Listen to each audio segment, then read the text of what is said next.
Buenas tardes, bienvenidos a esta nueva edición del Ágora de las Reflexiones en Sanidad y Salud del Consejo Asesor de SEDISAS.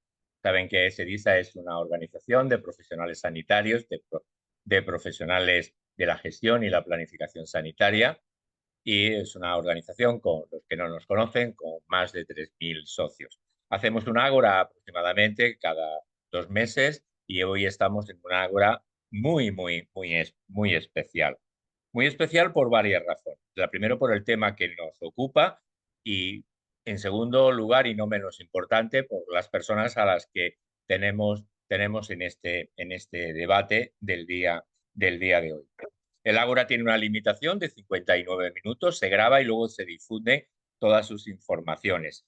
Es un área de debate de personas muy relevantes, siempre son personas muy relevantes las que vienen a estar con nosotros y a enseñar. Yo, ante todo, quiero dar las gracias, como siempre, a José Soto y a Joaquín Esteves, presidente de la Fundación, por permitirnos, desde dentro de lo que es el Consejo Asesor de SEDISA, poder tener esta muy buena actividad. Eh, el debate es una jornada de unas 59 minutos, como digo, de debate absoluto, de debate en la medida que podamos, lo más profesional posible. ¿Qué tema tocamos hoy? Pues el tema es súper relevante. Los gestores sanitarios ante las emergencias, los conflictos bélicos y las catástrofes naturales. No hace falta que explique más sobre la actualidad de cada una de ellas, de lo que hemos vivido, vivimos y estamos viviendo en este propio momento. ¿Y cuál es el papel de los gestores sanitarios ante estas situaciones que alteran fundamentalmente la salud, las emociones y, por tanto, el bienestar? Para ello, hoy tenemos tres personas extraordinarias, de extraordinario valor, conocimiento y además personas que nos van a ayudar, que nos van a enseñar. Primero es una persona del Consejo que es José María Martín Moreno, que es, aparte del ponente hoy, va a coordinar la sesión con el resto de los otros dos ponentes, a los que solo voy a mencionar y van a ser presentados por José María Martín Moreno. José María Martín Moreno es catedrático de Medicina Preventiva y Salud Pública en la Universidad de Valencia y es director de la Cátedra de Gestión Innovadora para la Salud y miembro, como no, de nuestro Consejo Asesor, entre otras muchas cosas. Bueno, y las otras dos personas súper relevantes son don Vicente Ortún, persona al que todo el mundo admiramos, catedrático de Economía y Empresa de la Universidad de Pompeu Fabra, y César Carballo, que es miembro de la Junta Directiva de la Sociedad Española de Urgencias y Emergencias. José María, es tu momento. Gracias a todos, gracias a los que estáis ahí, gracias a los que estáis conectados y sobre todo intentaremos tener en un momento determinado que podáis participar. Muchísimas gracias. Pues muchas gracias, querido Mariano. Bueno, doy las gracias a todos por participar o escuchar activamente esta sesión del Ágora del Consejo Asesor de SEDISA sobre los gestores sanitarios ante las emergencias, los conflictos y las catástrofes naturales. El tema no puede ser de más rabiosa actualidad, porque tenemos, mientras hablamos, la guerra sigue desangrando literalmente a poblaciones enteras, en Gaza y en Ucrania. La naturaleza nos recuerda su fuerza, con incendios como lo de este verano, en todos sitios, en Galicia, en Asturias, en Tres Cantos. Ha sido terrible, ¿no? Olas de calor, todo el mundo preocupado, qué pasa con las altas temperaturas y demás. Y por supuesto, en otro momento de frío, con aquella Filomena que nos paralizó ciudades. ¿Y qué voy a decir yo desde Valencia con la terrible Dana que nos afectó el 29 de octubre de 2024, hace casi un año? En el que hemos estado estudiando y proponiendo cosas, entre otros, el propio Mariano Guerrero, Paul Barak o yo mismo, en artículos científicos internacionales o de otra característica, o incluso en Gaceta Médica, recordando periódicamente a los 12 días, al mes, a los 3 meses, a los 50 días, a los 100 días, todo esto para que no nos olvidemos que hace falta seguir actuando ahí. Era curioso porque estos retos y estas preocupaciones no son nuevas. Preparando esta sesión, y lo estaba compartiendo con mis queridos amigos hace un momentito, en la antesala de la sesión pública, pues he visto en la biblioteca informes como este de 1984, cuando era ministro de Sneyuk, aspectos sanitarios ante situaciones catastróficas, con compañeros como Ferran Martínez Navarro, hablando de las inundaciones en Valencia. O, bueno, interesantísimo, ¿no? Entonces, de todas estas crisis, nosotros deberíamos aprender y deberíamos de sacar consecuencias. En este sentido, básicamente exige una respuesta coordinada, basada en evidencia, con visión estratégica y con humanidad. Y no puedo dejar de mencionar que tenemos además, porque habíamos dicho, emergencias, catástrofes naturales y conflictos. Y hay conflictos incluso de desinformación y de atentado a la ciencia, como el presidente del país más poderoso del mundo y su secretario, lo que nosotros llamamos ministro de Sanidad, pues personas que pueden representar el paradigma de lo que es la amenaza o la erosión a la evidencia científica. Nosotros no vamos a entrar en mucho más detalle respecto a eso, porque eso sería una digresión sobre el tema objeto de análisis que vamos a tener en esta sesión del Ágora del Consejo Asesor de SEDISA. Aquí lo que tenemos que buscar son soluciones, construir soluciones factibles que mejoren resultados, humanicen la respuesta, y con ese objetivo vamos a tener la sesión. Yo en los 7 minutos que me quedan querría simplemente enmarcar conceptualmente los retos directivos y la gestión integral de la vigilancia al liderazgo para la acción. Y bueno, quiero distinguir entre cuestiones que muchas veces se entremezclan y que creo que es conveniente diferenciar. En todas estas cuestiones tenemos que tener una dimensión de vigilancia, otra de alerta, otra de emergencia, de crisis, de desastre y de catástrofe. No es semántica la diferencia, porque define quién lidera, con qué herramientas y en qué momento.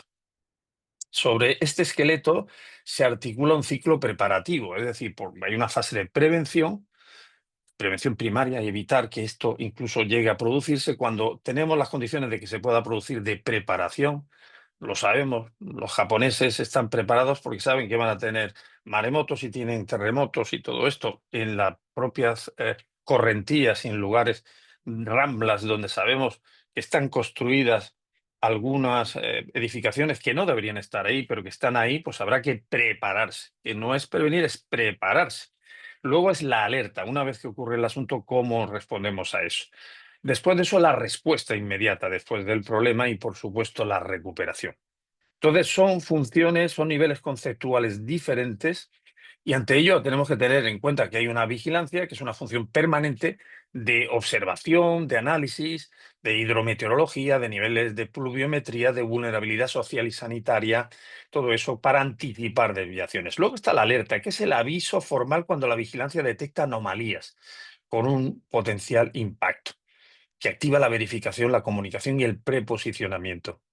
Los umbrales, los avisos naranja, los rojos, lluvias torrenciales. Lo hemos vivido esto, ¿no? Las emergencias es el impacto real, pero está acotado. Los recursos son locales y los podemos manejar, más o menos. El ejemplo es cuando se anega un barrio con cortes puntuales de tráfico y demás. La crisis es cuando el evento supera la respuesta rutinaria. Ya nos encontramos con una situación que tensiona la gobernanza y la comunicación. Varios municipios afectados, interrupciones en el agua potable, atención sanitaria, cortes de luz, hemos visto también apagones. El desastre ya es otro nivel. Los daños rebasan las capacidades ordinarias locales, se precisa un apoyo más autonómico, más regional, nacional o internacional, por ejemplo, un colapso de puentes, cortes que requieran evacuaciones, y ya el nivel máximo sería la catástrofe. La catástrofe es una disrupción sistemática, sistémica y prolongada con efectos en cadena, con pérdida masiva de viviendas, infraestructuras críticas, migraciones temporales, impactos económicos y sociales gravísimos. Entonces, frente a ello, como digo, hay una serie de medidas que habría que tomar de forma profesional, y en ese sentido es algo que promueve la Sociedad Española de Directivos de la Salud, SEDISA, la profesionalización en la toma de decisiones desde el sosiego, pero desde el conocimiento y la experiencia. En ese sentido, recordar, como hemos hablado, que hay temas de gobernanza, de liderazgo y de métricas, porque no es lo mismo la gobernanza multinivel, clarificar competencias, recursos. Se ha discutido mucho de quién es culpa de cada cosa. Ya sabemos que los éxitos tienen múltiples paternidades y los fracasos son fundamentalmente huérfanos. Nadie los quiere asumir. Al final tenemos una organización descentralizada y a su vez que debía tener coordinación. Tiene que haber un liderazgo adaptativo. Tiene que haber transparencia y aprendizaje. Financiación contracíclica, ¿no? Fondos de preparación y mitigación protegidos, no canalizables por la urgencia. De eso también el profesor Vicente Ortú conoce mucho. Y elementos de equidad. Es decir, priorizar a todo, cuidar a aquellas poblaciones más vulnerables y a los colectivos dependientes en todas las fases. Por eso hay que entender qué está ocurriendo, vigilancia de catástrofe, para quién debe de liderar y qué hay que hacer, y evidentemente ante esto tenemos un gran reto. Yo quería terminar simplemente mostrando que hay niveles y tipos de liderazgo que son diferentes, diciendo pues que en la fase esta que digo de la vigilancia es fundamentalmente técnica, ¿no? Ya lo sabemos, existe la vigilancia epidemiológica y la vigilancia para la salud, que ha sido la evolución del concepto en salud pública. Liderazgo técnico con sistemas robustos y de confianza. Los sistemas de alerta son muy importantes, también son muy técnicos de verificación y de comunicación. Las emergencias ya empiezan con el liderazgo operativo a nivel social, a nivel de protección civil, a nivel, a su vez, de clínico, hospitalario, asistencial, y tenemos aquí un experto en urgencias y emergencias, como el doctor César Carballo, que luego lo desarrollará. Luego las crisis con un liderazgo compartido. Cuando estamos en una crisis hay que tener un liderazgo técnico, político y gestionar la incertidumbre y la comunicación, ser lo más transparente posible, lo más honesto, reconocer lo que no sabemos y a su vez mostrar que estamos ahí para hacer todo lo que esté en nuestra mano. El desastre supone un liderazgo de movilización con recursos eh, extraordinarios y con cohesión social. Ahí se ve el voluntariado, esa fuerza de toda la población ayudándose. Y en las catástrofes hace falta un liderazgo inspirador, con resiliencia, experiencia y reconstrucción. Pues bien, para ello tenemos a dos grandes ponentes y tengo el honor de poder introducir. El primero es el doctor, profesor Vicente Ortú, que nos va a hablar de conflictos bélicos y bienestar planetario. Basta que el deterioro del rival supere al propio. Yo cuando le pedí al doctor Vicente Ortú, al que considero amigo y al que admiro de hace muchos años, que me diera unas pinceladas para que lo presentara, es tan sencillo que el hombre me dijo: mira, no, te voy a decir que me dicen que tengo el don del punto de cocción y nada más. Me encantó, me pareció absolutamente original y dice muchísimo, porque tener el don del punto de cocción es saber el equilibrio, la moderación, la sabiduría para tomar decisiones. Me dio más cosas y voy a intentar de todas maneras plasmarlas de la forma más sintética que puedo. Es catedrático emérito del Departamento de Economía y Empresa de la Universidad Pompeu Fabra. Es cofundador del Centro de Investigación en Economía y Salud CRES UPF, que es súper famoso, decano de la facultad.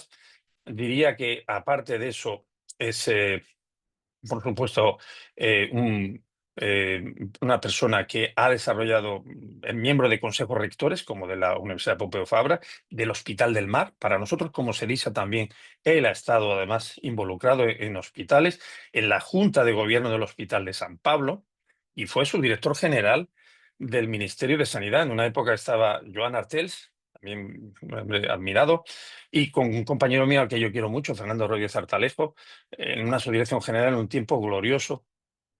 Yo creo que en la sanidad y con mucha ilusión y hizo una enorme, una preciosa labor ahí. O sea, que ha tenido funciones directivas de la salud. Por eso, evidentemente, su presencia aquí es doblemente justificada. Yo diría que aparte de eso, me gustaría también citar en aspectos cívicos, ha sido presidente de SESPAS, de la Asociación de Economía de la Salud, ha sido secretario de la EUFA, European Public Health Association. Luego, por supuesto, desde el punto de vista de formación y demás, tiene muchísima, pero ha estudiado en otros sitios, en Johns Hopkins o en el MIT de Massachusetts Institute of Technology. Es autor de más de 500 publicaciones. Dice él con mucha sencillez, con aceptable impacto. Y bueno, director de múltiples tesis y demás. Y querría también hacer mención a muchos reconocimientos, entre otros socio de honor de la Asociación de Economía de la Salud o académico de la Real Academia de Medicina de Cataluña. Vicente, es un honor realmente aquí. Yo creo que es el momento en que te paso la palabra para hablar de conflictos bélicos y bienestar planetario. ¿Basta que el deterioro del rival supere al propio? Gracias. Bueno, agradezco la invitación tanto de SEDISA como del coordinador, el amigo, el profesor José María Moreno, aunque también me arrepiento de haber aceptado y de tener que hablar detrás de una persona tan brillante como mi amigo José María, sin haber podido renunciar a una parte de mis 10 minutos. El tema, justificación sanitaria. Si no conseguimos controlar un poco la actividad climática, pues 3.000 millones de personas del mundo están en peligro. Si no conseguimos evitar una guerra mundial, serán más de 8.000 millones los que estén en peligro. Eso sí, problema para la salud está clarísimo, es más que catástrofe. No hay problema porque la Cuarta Guerra Mundial, si se produce, tardaría en producirse y, como dijo Einstein, se produciría con piedras y con palos. Yo entré en este tema de conflictos con una formación muy básica, alférez de artillería, conocí un poco la guerra de Vietnam, estuve en Asia Central durante la invasión de Kuwait y estuve con expertos, hice cursos en directo con varias personas expertas en este tema, pero soy un absoluto aprendiz. Y me introduje porque leía a Mearsheimer. Mearsheimer es un catedrático de Chicago que es mi referente para información sobre Ucrania, donde vino a decir que la economía estaba absolutamente despistada, que no consideraba la dimensión poder y solo miraba las ganancias absolutas. Claro, no perder tiempo en esto, pero el trabajo lo que intenta hacer es desmontarlo y se desmonta. Obviamente existe poder industrial, el que trata de impedir la competencia, existe poder derivado de la propiedad de los medios de producción, referencias tengo muchas, existe poder para expoliar y para robar. No hace falta ser economista, Maquiavelo ya lo trató hace muchos siglos. Y después, el tema de ganancias relativas se actúa muchas veces con algo parecido al Tratado de la Estupidez de Chipola, pero siendo menos estúpido, porque se trata de perjudicarse un poco siempre que el otro se perjudique más, que no es exactamente la versión de Chipola. Entonces, la consideración económica de los conflictos bélicos del orden bélico internacional son lo que llamamos bienes públicos globales, ni rivales, ni divisibles, ni excluyentes. Algunos son de producción humana, como el conocimiento, otros son políticos, como la reducción de desigualdades, otros son, pues, como la estabilidad climática o el orden internacional de seguridad. La estabilidad climática es claramente un bien público puro, porque las emisiones de CO2, de gases de efecto invernadero, tienen un efecto persistente en todo el globo y acumulativo.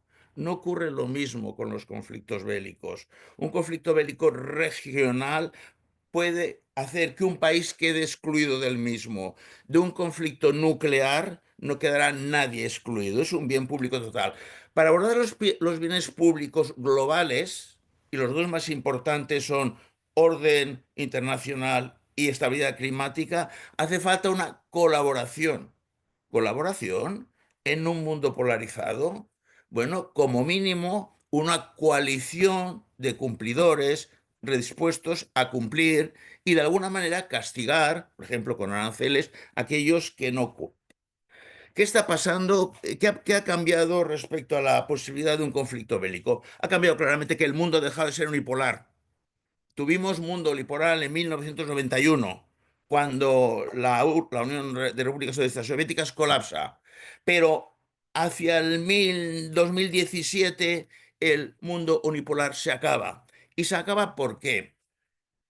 Porque China, después de 40 años de crecimiento como nunca se ha registrado en la historia, elabora una política industrial que se llama Made in China 2015, que es una planificación estratégica que refuerza la ciencia básica, muy bien hecha. Pero es que a China le llega el momento Sputnik en el 2018 y 2019. A Estados Unidos le llegó el momento Sputnik en el 57, cuando Gagarin. A China le ha llegado en el 17, 18. ¿Qué quiere decir un momento Sputnik? Darse cuenta que las sanciones a ZTE, la segunda empresa de telecomunicaciones, y a Huawei, la primera empresa de telecomunicaciones, suponía una dependencia, una vulnerabilidad respecto a la tecnología occidental que no solo comprometían el desarrollo industrial, sino comprometían el desarrollo nacional. Unamos a eso la iniciativa Belt and Road, unamos el Congreso del Partido Comunista de 2017, donde se establece que China quiere ser claramente un líder. También ha influido Rusia. Rusia tiene una asertividad post-Maidán extraordinaria. Los pactos con Gorbachev fueron absolutamente incumplidos. La OTAN y Estados Unidos han cercado a Rusia, tal como George Kennan, Kissinger o Mercer advirtieron hace muchos años. Entonces, Estados Unidos apoyó la revolución de Maidán y Rusia se rebotó. Por tanto, el mundo ha dejado de ser unipolar. Hay 9 países con armamento nuclear y habrá más por la desconfianza que suscita el primo de Zumosol. Porque en última instancia el triunfo, la carta, es el armamento nuclear. Si no tienes esa carta, necesitas un primo. Entonces, obviamente, esos países tienen muchas diferencias y hay muchas formas de dirimir las diferencias, situando, creo yo, la guerra tibia entre China y Estados Unidos en el centro del escenario. Y una Europa que está en modo división azul. Serrano Suñer, aquel cuñado de Franco, que fue 6 veces ministro, importantísimo inicialmente, en el año 41 dio un mitin en la Gran Vía, en la Plaza de Callado, para reclutar los 50-60 mil voluntarios que fueron a ayudar a Alemania a luchar contra Rusia. Y dijo algo así como, españoles, el futuro no tan solo de España, sino de Europa, depende de aniquilar a todos los rusos. Creo que estamos un poco en ese modo. No tanto España, pero Macron, Starmer, obviamente von der Leyen, obviamente Gal. Entonces, esto es un riesgo que te iba a preguntarte, bueno, ¿y de qué depende que tengamos un conflicto? En el papel también lo miramos, hay muchas causas, competencia por recursos, nacionalismo, revanchismos, exageración de la potencia propia, subestimación de la potencia ajena, pero hay uno, por ejemplo, fue Primera Guerra Mundial, Vietnam, Corea, vienen de sobreestimaciones propias y subestimaciones del enemigo. Pero hay una muy clara en este contexto que todos la conocéis, que es Tucídides. En la isla de Melos querían ser independientes, pero llevarse bien con Atenas y con Esparta. Pero Atenas les dijo, si estáis conmigo no podéis estar con Esparta. Melos, luego Milos, la de la Venus, dijo, no, queremos ser neutrales. Pues en el 400 antes de Cristo, todos los habitantes de la isla, los merienses, fueron aniquilados. 12 años más tarde cayó Atenas, un poco después cayó Esparta, y el siglo siguiente Grecia fue invadida por Macedonia. No meto en el papel, sí que hay un análisis de Ucrania, Israel y Taiwán, que son los puntos calientes, pero para evitar consideraciones políticas, en el texto presento 2 posiciones antagónicas en los 3 temas, de Ucrania, Israel y Taiwán, para que el lector escoja qué posición prefiere. Normalmente escogerán muchos lugares intermedios. Y por último, una reflexión.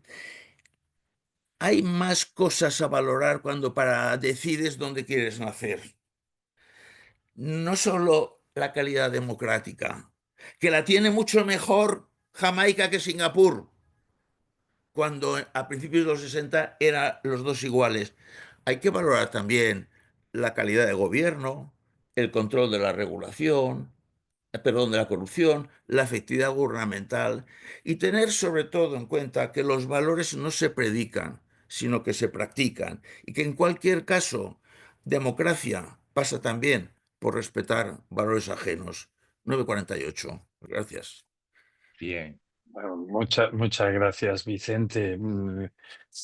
Vamos, son 26, perfecto, en plazo todo. Una cosa que te voy a decir, porque antes de que terminemos el Ágora, tenemos que dar una referencia a cómo obtener la publicación vuestra, que es, como digo, magnífica y que merece ser además compartida.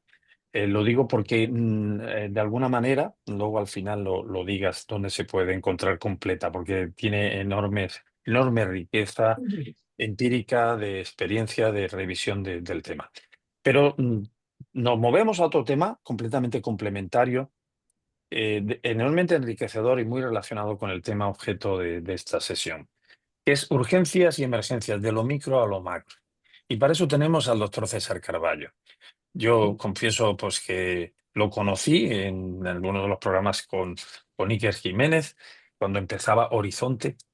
Desde el primer momento pues tuve muy buena química con él, pues es una gran persona, eh, entusiasta, positivo, es un gran médico especialista en urgencias y emergencias, pero aparte de eso, por supuesto, un gran comunicador. Tiene más de 140.000 seguidores en X, en Twitter. A mí me sigue gustando llamarle Twitter. Será quizá por lo que no le tengo mucha simpatía al nuevo dueño del tema. Y bueno, y además eso significa un esfuerzo de compartir cosas de forma breve, pero a su vez yo de verdad creo en la generosidad de las redes, tal y como las utiliza César también. Es colaborador además en programas como Las Esta Noche, en Horizonte, Las Mañanas de la 1. En fin, no voy a entrar en muchas más cuestiones. Además de ser especialista en medicina de urgencias y emergencias, es especialista en medicina familiar y comunitaria. Tiene formación distinta en máster en digitalización sanitaria, en alta dirección hospitalaria, que tiene mucha relación con nosotros. O sea que realmente también muy relacionado con los temas de SEDISA y en inteligencia artificial. Colaboró con Médicos del Mundo en gestión de catástrofes en un hospital en Gaza, o sea que también conoce el tema que ha presentado conceptualmente Vicente de primera mano. Y a su vez es miembro de la Junta Directiva de SEMES Madrid y vocal electo de Urgencias y Emergencias del Colegio de Médicos de Madrid. César, es un placer tenerte con nosotros. Y háblanos de este paso de lo micro a lo macro en urgencias y emergencias, por favor.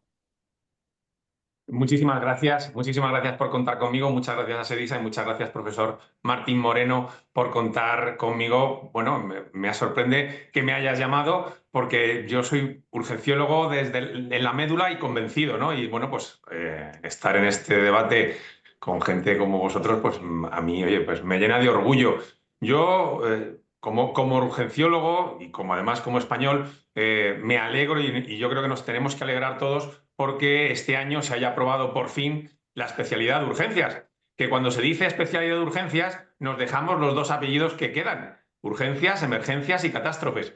Es decir, este año por fin se han aprobado, el año que viene empezaremos a tener residentes y os voy a leer simplemente unas pequeñas líneas del programa formativo para que veáis, yo creo que lo importante que va a ser para el país tener a gente formada. 3 líneas muy escuetas, ¿no? Es comprender el concepto de triaje, incidentes de múltiples víctimas y catástrofes. Analizar la tendencia y la epidemiología de los desastres y su impacto sobre la salud pública. Comprender y evaluar el funcionamiento del centro coordinador ante un incidente de múltiples víctimas, catástrofes y entornos hostiles.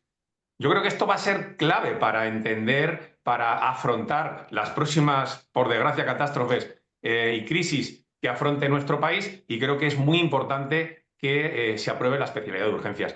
Simplemente, como los últimos 40 años nos hemos enfrentado y hemos sido la puerta de entrada de todas las catástrofes, crisis y acontecimientos adversos a los que se ha enfrentado el país, simplemente y nuestra experiencia vamos a dar, o voy a dar unas pinceladas de las líneas que hemos aprendido desde lo micro y lo podemos trasladar a lo macro. La primera A, que siempre digo ya a los residentes, por ejemplo, cuando empezamos a tratar a un paciente y cuando estamos en el hospital muchas veces nos olvidamos de ellas, asegurar la zona. No es vía aérea, sino asegurar la zona. Si la zona no es segura, tú no puedes empezar a trabajar. ¿no? Desgraciadamente nos dimos cuenta en el 11M, cuando algunos de nuestros compañeros que llegaban en los primeros dispositivos móviles atendieron a pacientes en los vagones de metro que habían explotado. Y cuando llegaron los artificieros dijeron, todos fuera de aquí, porque todavía puede haber mochilas bomba que no hayan explotado, como así pasó después, ¿no? Es decir, la importancia que tiene el asegurar la zona. Bueno, yo les hago una pregunta. Después de todo esto que aprendimos, luego, por ejemplo, en el COVID, pues vimos que las zonas al principio, en la primera ola, zonas que nosotros pensábamos que eran seguras, como por ejemplo los hospitales o los centros de salud, cuando se dijo que el virus, y acuérdate, doctor Martín Moreno, no se transmitía por el aire, ¿no? Es decir, convertimos zonas que en teoría debían ser seguras en zonas no seguras. La siguiente línea del algoritmo es protégele a gente y protege a tu equipo. Yo creo que esta es una cosa clave y crítica que nosotros llevamos a rajatabla, pero expusimos a los equipos de emergencias y sanitarios a esa, bueno, pues esa exposición, ¿no? Nosotros tenemos clara una cosa y es, espera lo mejor, pero prepárate para lo peor. Esa es una de las líneas claves cuando te enfrentas a una crisis. Espera lo mejor, pero prepárate para lo peor. En eso nos equivocamos. Otra de las cosas que vemos y que a nosotros nos parecen cruciales y que muchas veces entra en conflicto, muchas veces con los directivos, es que hay que entrenar. Hay que entrenar en catástrofes, hay que entrenar en incidentes de múltiples víctimas. Hay que empezar a cambiar palabras como alarmismo, como engorro, como molestia, por otras como necesidad, oportunidad, cohesión de equipos. Y yo creo que esto es muy importante. Nosotros desde el 2018, en Hospital La Paz, y eso es de agradecer a los directivos, hacemos un incidente o tenemos un incidente de múltiples víctimas con el SAMUR. Y claro, cuando tú preparas planes estratégicos o planes de catástrofes, el Word y el PowerPoint, y vosotros lo sabéis bien, lo aguantan todo. No, tú puedes escribir, pues bueno, tiene que haber liderazgo, tiene que haber... Pero cuando llega la emergencia, cuando llegan 30 pacientes seguidos críticos, entonces es cuando empiezan a verse las costuras, que nos han pasado muchas veces, ¿no? Nosotros, por ejemplo, nos dimos cuenta que tenía que haber alguien que hiciese el triaje y que estuviera en buena forma física. Fíjate qué cosa tan tonta, ¿no? No se puede... dice, el médico con más experiencia ya, pero que está cojo. Pues ese no puede hacer el triaje en las ambulancias, ¿no? Fíjate qué cosa tan rara, ¿no? Luego nos dimos cuenta, por ejemplo, que destinábamos muchos de nuestros recursos a pacientes que venían fallecidos. Estoy hablando del incidente de un incidente de múltiples víctimas de un simulacro, ¿no? Es decir, necesitábamos esos recursos en ese primer momento para gente que venía crítica y a los que podíamos salvar la vida. Y otra de las cosas que habéis hablado y que es crítica y es el liderazgo. Cuando expusimos este primer simulacro, había muchas voces. El uno quería mandar, el otro también quería mandar, bajaba el cirujano, bajaba el intensivista, bajaba el radiólogo, y todos tenían su voz, ¿no? Y tuvimos que decir, bueno, y al final llegamos a un consenso. Aquí solo hay una voz, solo hay un líder, y dependiendo del nodo y de la zona en la que estemos, solo se escucha una voz, ¿no? Eso fue algo que aprendimos, pero que fijaros luego lo que pasó y trasladado a lo macro en la gestión de la pandemia, por ejemplo, con el COVID, ¿no? Cuando veíamos mensajes absolutamente contrapuestos del gobierno central y de las comunidades autónomas. Entonces, es decir, necesitamos una voz y el ciudadano no puede escuchar diferentes cosas dichas por sus líderes, ¿no?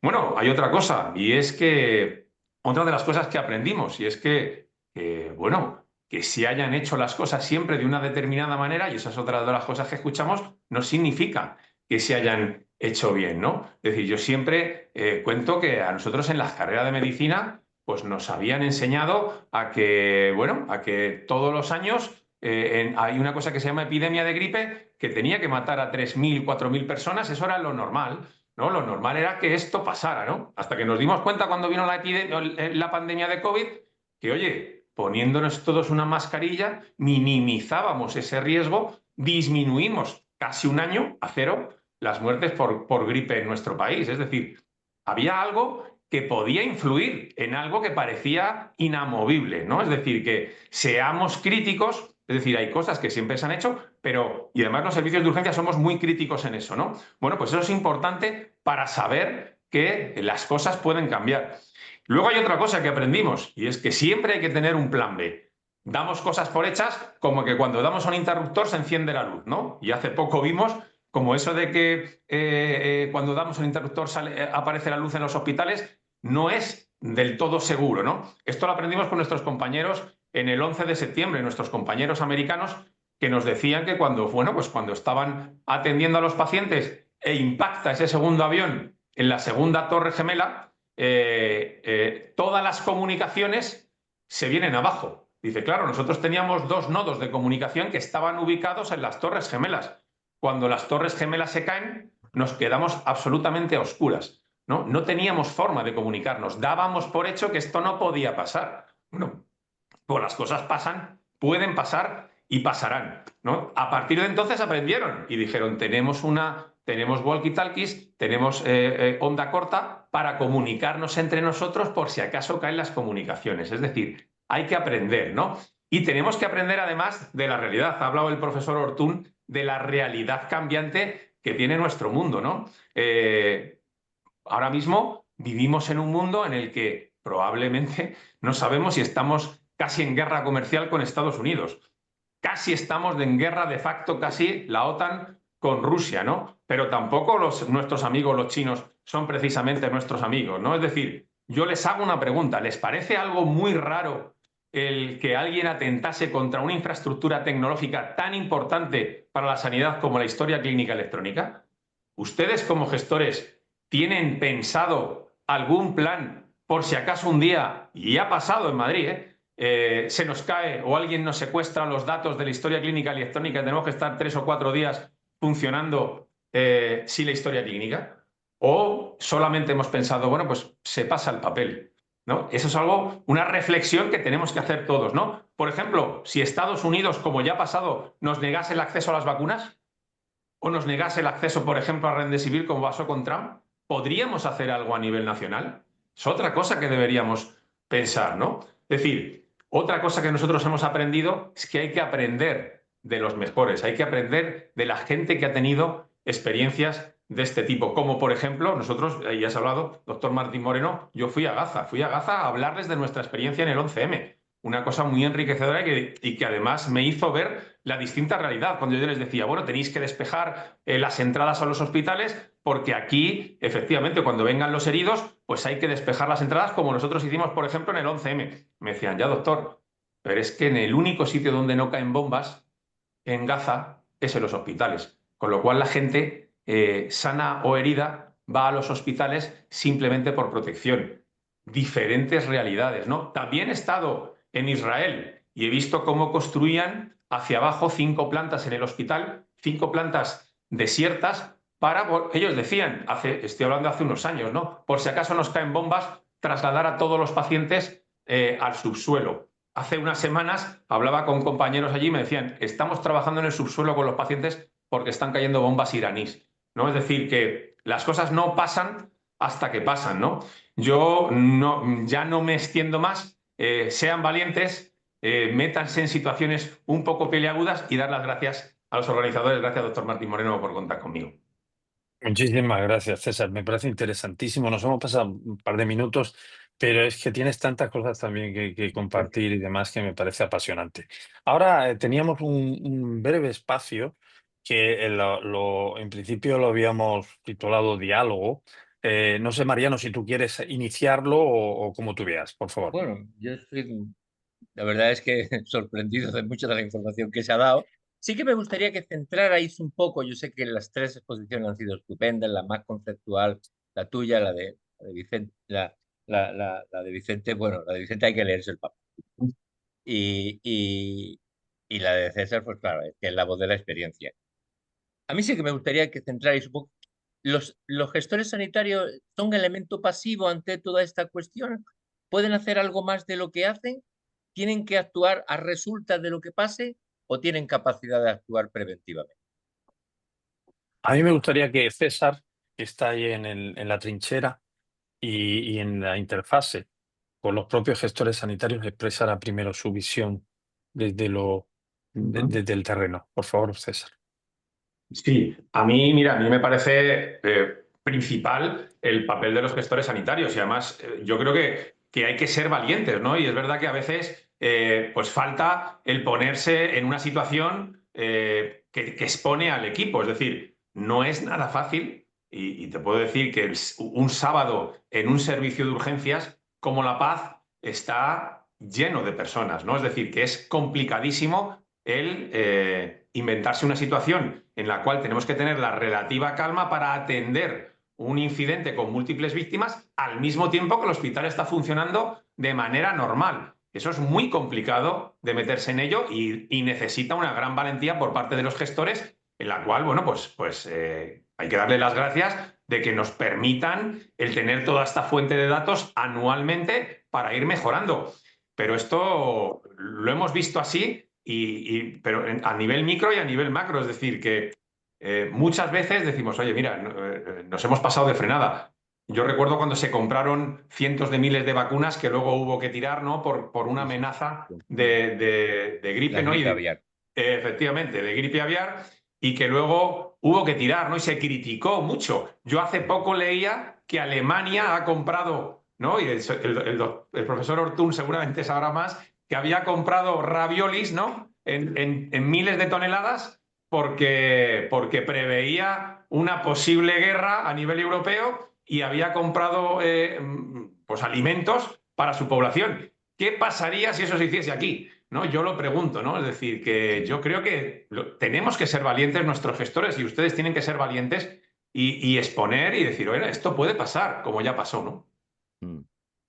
Sí, Vicente, ¿quieres complementar un poquito? Sí, hay una cosa muy clara. Desde la pandemia, internacionalmente se está trabajando en la prevención de futuras pandemias. Tenemos de 2 a 5 virus zoonóticos cada año. Tendremos otra epidemia. Si no decimos cuándo, no nos equivocaremos, pero tendremos otra. Y hay que prepararse. Y prepararse precisamente es tener reservas estratégicas que permitan o sótanos o vacunas o raviolis.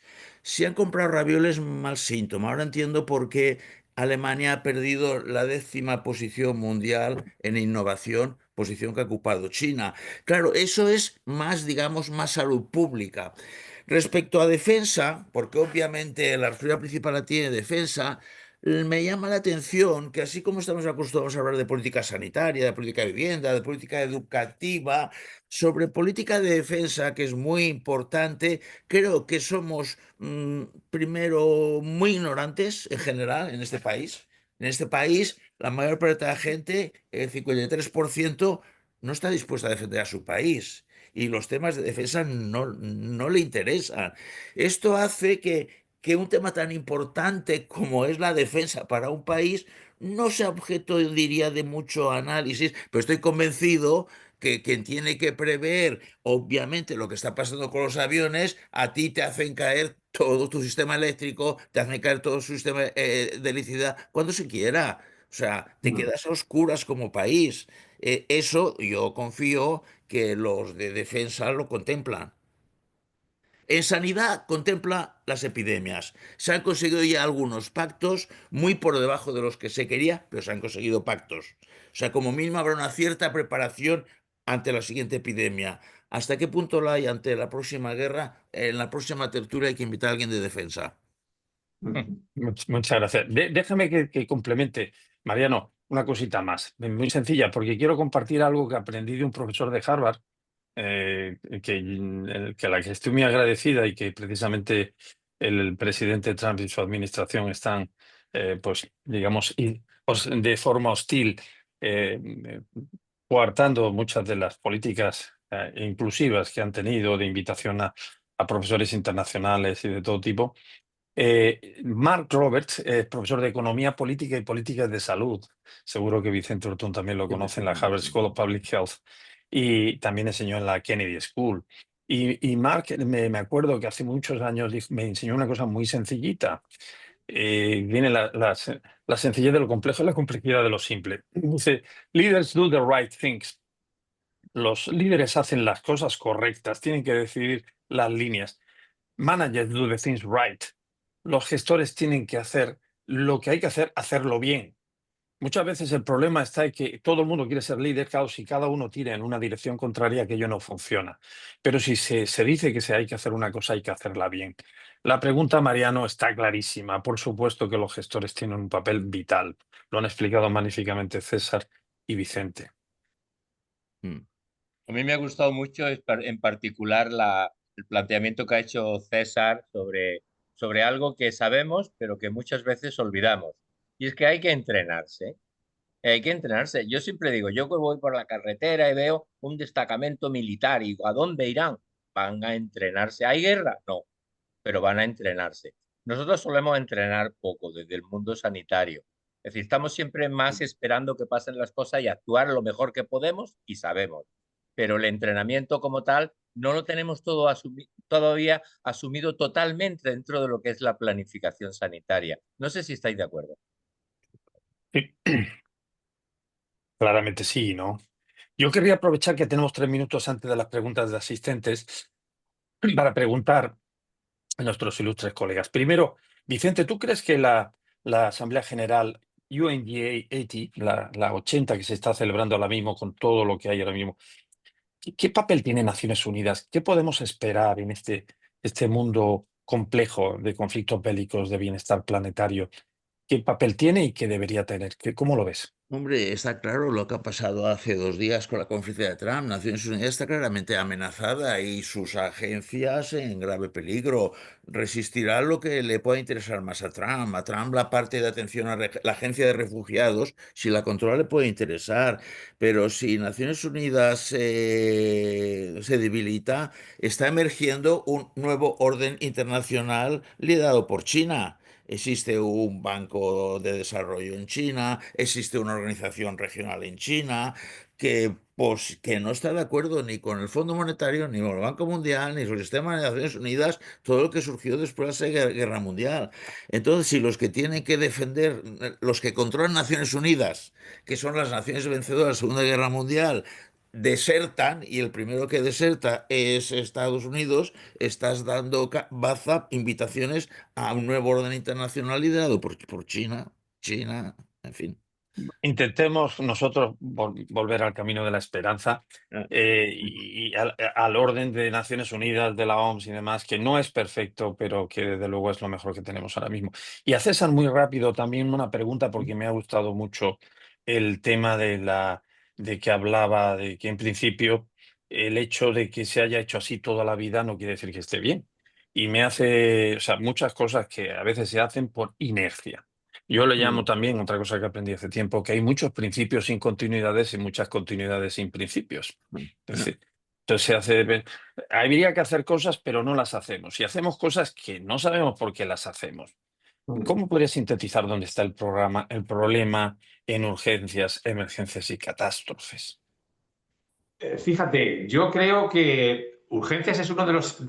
a mí me encanta y me ha apasionado desde que era residente y yo tenía claro que aunque empecé mi carrera como médico de familia, quería hacer urgencias, porque es uno de los servicios más plásticos que existe. Es decir, estamos en continuo cambio, ¿no? Es decir, escuchamos todos los días servicios de urgencias colapsados, es decir, nosotros vivimos el colapso prácticamente, es nuestra rutina del día a día, ¿no? Y eso sí que lo tenemos muy claro, es decir, bueno, pues lo que hemos pensado ayer, hoy no vale y hay que empezar a pensar en cómo hacemos las cosas de diferente forma. Ya lo decía Einstein, si tú haces las cosas de la misma manera, no esperes diferentes resultados, ¿no? Y muchas veces se lo tenemos que plantear a nuestros gestores en general, ¿eh? Y decirle, bueno, que las cosas se hayan hecho así no significa que estén bien hechas, ¿no? Pero yo creo que hay una inercia que muchas veces cuesta mucho mover y urgencias es un servicio muy joven que tenemos y estamos acostumbrados al movimiento, ¿no? Entonces, bueno, pues en principio nosotros lo tenemos claro.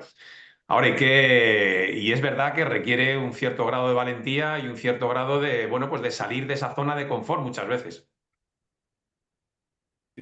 Fantástico, muchas gracias, César. Hemos llegado justamente, estamos cumpliendo el horario milimétricamente y ahora está, por si hay preguntas por parte de los asistentes. Mariano, yo no sé si nuestra excelente colega no veo, Isabel Chacón también nos puede ayudar en esto o... yo creo que no hay. Yo creo que ahora mismo no hay, está todo el mundo muy expectante de lo que es cosas tan interesantes que decir. Quiero Eh, aprovechar 10 segundos para que quede entonces, mientras tanto, que la referencia de Vicente la tenemos en el chat, al menos que veo yo. sí. Le pido a Isabel, a nuestro apoyo de Serisa, que la haga pública en el chat, que la haga visible a ser posible en la pantalla, incluso que quede ahí grabada, porque eso sería muy interesante. Veo que Miguel Ángel Asenjo ha levantado la mano, nuestro gran maestro, y hay que Vamos darle ahí. la oportunidad. Miguel Ángel, si te desenmudeces, a mí lo de mutar no me gusta, sabes que me recuerda a mutaciones.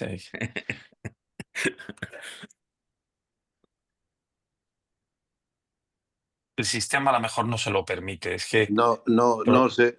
ahora Miguel sí, Ángel, sí, ya. ¿Se me Sí. oye? Adelante, Andaván, adelante, Miguel Andaván. Ángel. Bueno, yo no quería desaprovechar, dado que no hay preguntas, sin, bueno, casi admirar, agradecer, porque es que ha sido magnífico lo que han dicho, pero magnífico. Y he apuntado algunas notas, no de los contenidos, sino de los comentarios. Por ejemplo, de José María, dice, lo importante es gestionar la incertidumbre y cuidar la comunicación. Vicente nos ha dicho que los valores no se predican, no se predican, sino que se practican. Y me ha gustado mucho de Carballo, pues todo, porque ha sido de una manera práctica y real de todo ello. La pregunta es, o puede ser, Vicente, ¿cómo prevés el futuro mundial? Hombre, esta me parece que, creo que lo he dicho, ¿eh? El desacoplamiento, preveo, primero, que el desacoplamiento no interesa a las empresas americanas. A Apple no le interesa dejar de producir los teléfonos en China. A las grandes multinacionales no les interesa hacer inversiones arriesgadas en Estados Unidos. Pronóstico regular para Trump. Eh, entonces, si no hay desacoplamiento productivo, la probabilidad de que no estalle el conflicto es mucho mayor. En estos momentos, lo que nos está llevando al conflicto, sobre todo, es en Europa, que hacemos una guerra por cuenta de Estados Unidos. O sea, aquí sí que aquí recomiendo mucho a Mersheimer, el de Chicago, o si no, Jeffrey Sachs. Sachs, S-A-C-H, que tiene 40 años de experiencia, catedrático de Columbia, etcétera, etcétera, tiene un documental de 30 minutos sobre la guerra de Ucrania que te hace entender cómo Europa está haciendo el canelo. Por tanto, si el desacoplamiento se consigue evitar, mejores perspectivas. Si no, el tema de un conflicto es totalmente serio, pero un conflicto incluso en Europa. Pero si Alemania está produciendo armamento, si de Alemania se lanzarán misiles de largo alcance a Moscú y a San Petersburgo, ¿y entonces qué pasará? Que Rusia responderá, y responderá con armamento nuclear táctico. Esto es muy serio y lo abordamos con una frivolidad impresionante. Muy bien. Fantástico. Esto No sé si tendría esta noche muchísimo dormiremos más. Sí, sí, mejor sí. o No, peor. pero Oye, ha dejado verdaderas perlas. Hay más personas. Miguel Ángel seguro que tenía más preguntas, perdona, pero perdona, perdona. vamos a dejar la oportunidad también que hable Mercedes Carrasco. Claro. Sí, Sí, muchas gracias. Buenas tardes, ¿me oís bien?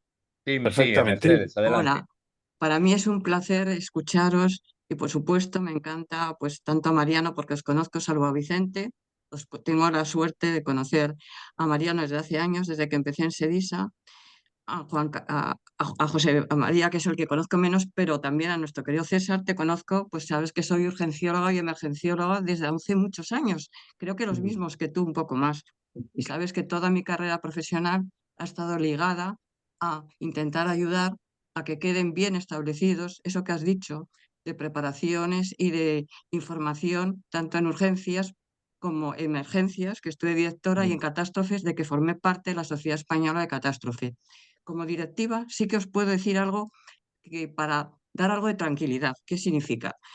En este momento ya existen en todos los hospitales, dentro de la planificación estratégica, los planes de catástrofes.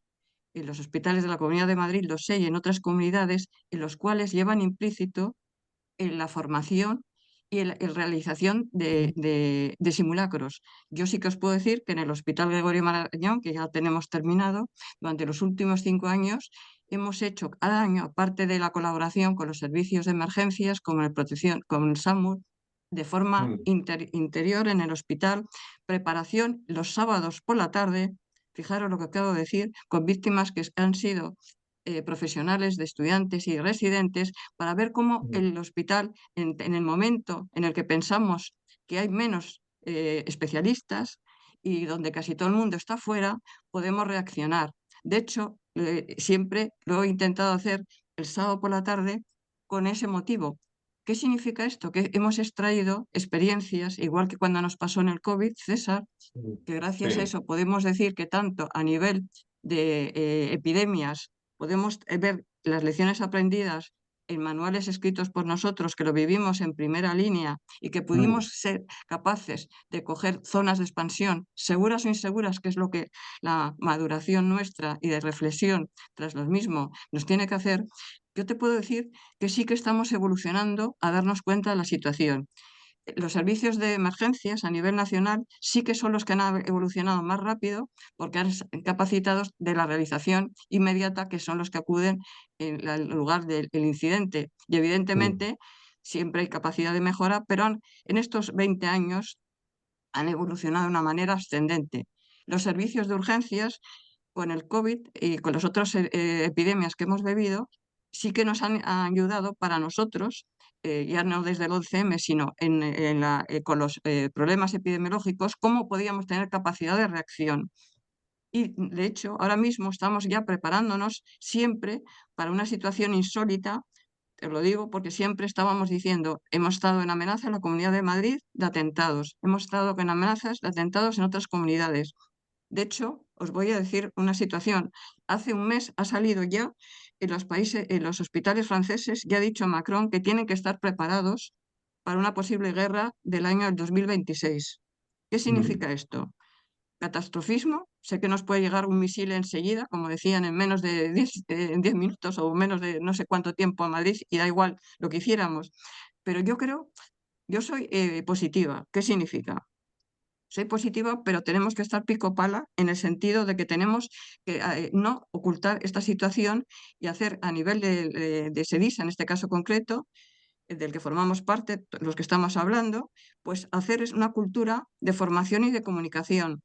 Dentro de utilizar la suerte que tenemos de conocimiento de todos los directivos que ya están de una manera entrelazados y se han dado cuenta de esta situación, para hacer de una manera constante esta preparación y aseguramiento de que existe en todos los hospitales de España y en los servicios de emergencias planes controlados y comunicados para que no ocurran situaciones en las cuales, por desgracia, no podemos llegar a tiempo. Lo vimos en la Dana, lo vivimos los que estuvieron en el momento, lo sé por mis compañeros en ese momento, en la Comunidad Valenciana.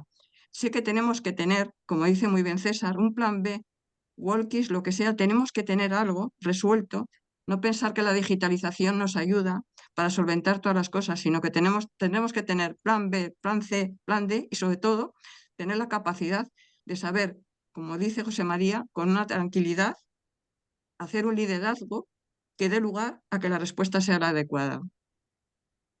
Muchas gracias, Muchas Mercedes. gracias, Muchas Mercedes. gracias, Mercedes, por el saludo y por tu brillante aportación desde el conocimiento, desde la mucha experiencia que tienes y de lo mucho que has ayudado a los servicios de urgencia y emergencia del país. Yo creo que la nueva especialidad que os quiero felicitar va a permitiros que tengáis también unos programas formativos que de alguna forma sean una ayuda incesante ante esta situación que después de esta ágora, pues ya sabemos que todo puede pasar. José María. No, quería pedir disculpas porque yo sabéis que tengo verdadera debilidad por aprender siempre de Miguel Ángel Asenjo. Tenía seguro más preguntas, no se lo he permitido. Está José Julián Istúriz que quería preguntar. Mariano, no sé si nos permites un intervalo de confianza antes de que cierres. Siempre y cuando sea, por favor, un intervalo de confianza. Gracias. Bueno, buenas tardes. En primer lugar, felicidades porque introducir este tema en SEDISA me parece muy acertado. Decirles que yo lo que creo es que lo que no funciona todos los días no puede funcionar en una emergencia excepcional. Y nosotros tenemos que hacer, creo yo, no sé lo que opinarán ustedes, fomentar la cultura de la seguridad. Tenemos que ir hacia una nueva seguridad del paciente. La seguridad del paciente no es solo de la persona, es también la seguridad corporativa del edificio. Todo el tema de infraestructuras críticas lo tenemos dejado bastante de la mano de Dios y creo que deberíamos de incorporar esta nueva cultura. En el máster de gestión sanitaria y en el nuevo itinerario de ADE que está organizando SEDISA con con la Universidad Europea, tenemos la suerte de poder introducir la cultura de la seguridad, pero yo creo que deberíamos de dar un paso más hacia esta cultura, hasta a incorporar directores de seguridad en los hospitales. En definitiva, fomentar, como digo, esta cultura de seguridad desde un punto de vista corporativo, introducirla en el equipo directivo como una parte de la dirección, igual que tenemos otro tipo de elementos, incorporar la seguridad. Y la seguridad, y a cabo, no son los vigilantes de seguridad. Los Correcto. vigilantes de seguridad no deja de ser más que un instrumento. Reitero mi agradecimiento por permitirme y por incorporar este tema en SEDISA. Muchas gracias. Dicho queda y darte las gracias porque la cultura de seguridad, desde luego, todos compartimos que es esencial. Yo, antes de pasarle la palabra a Mariano, para que cierre como presidente de nuestro Consejo Asesor, decir que ha sido apasionante, darle las gracias a Vicente y a César, junto a Mariano, a todos los que han intervenido y a los que están y se han quedado con ganas de intervenir. Instaros a que sigamos colaborando en esto, apostando por un liderazgo competente, por una comunicación honesta y por una gestión profesional. Muchas gracias. Yo no puedo más que añadir comentarios positivos a los que he hecho desde el primer momento.